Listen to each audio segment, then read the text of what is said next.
जितने भी ठगी कंपनियां लोग फंसे हैं वो ज्यादा लोग गांव देहात मिडिल क्लास शहरों के लोग ही हैं। बड़े बड़े शहरों के लोग तो अपना पैसा म्यूचुअल फंड, LIC या बैंक या स्कीम या रियल एस्टेट वगैरह में लगाया करते हैं, क्योंकि उनके पास खुद भी ज्यादा है।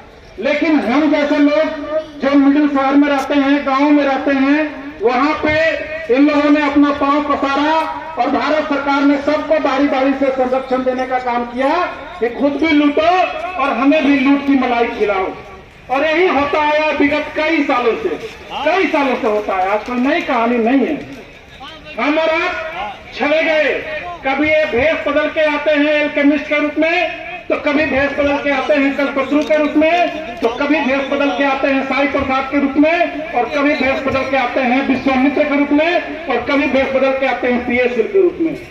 सबका जड़ अगर आप देखेंगे तो केंद्र सरकार ही है, जब सबको पालता पोसता मलाई खिलाता है और खुद भी मलाई खाता है। यही इस देश में होता है। और इन लोगों को लगता है कि ये लोग कुछ दिन अपना आंदोलन करेंगे, हल्ला करेंगे, चिल्लाएंगे, बोलेंगे और बाद में सारा मामला ठंडा हो जाएगा। और वही हुआ भी, वही हुआ। ये तो भला हो हमारे मदन लाल आजाद जी का कि जितनी भी ठगी कंपनियां इस देश में ठगी करके निकल गई, जिसका हम लोग नाम भी नहीं जानते हैं, उस सबकी लड़ाई ये छेड़े हुए हैं। नहीं तो लगभग सबके लोगों को भारत सरकार निकाल चुकी है और सबसे अपना धन वर्जित कर चुकी है।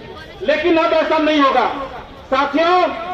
बहुत पीड़ा हुई थी उस युग में भी जब महाभारत काल हुआ था। महाभारत के युग में भी कौरव और पांडव के बीच में युद्ध हुआ था। जीत किसकी हुई थी? पांडव की कि कौरव की? आज भी वही होगा। सदियों से जो होता आया है वो आज भी यही होगा।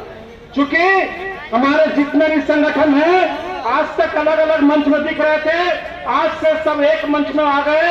इसका मतलब कि पांडव है पांडव। और पांडव जब डांडू थाम लिए हैं, पांडव जब अपना हथियार थाम लिए हैं, तो कृष्ण रूपी जो हमारे मदन लाल आजाद जी जो बना हुआ है, इसके वो साथी हैं। इसलिए हम लोग जरूर जीतेंगे इस लंग को और इस कौरवों का नाश होगा होगा होगा। साथियों, हम लोगों ने सहारा इंडिया में पैसा लगाया था। क्योंकि माफ करेंगे, हम सहारा इंडिया का काम ज्यादा किए, इसीलिए सहारा इंडिया की ही बात करेंगे।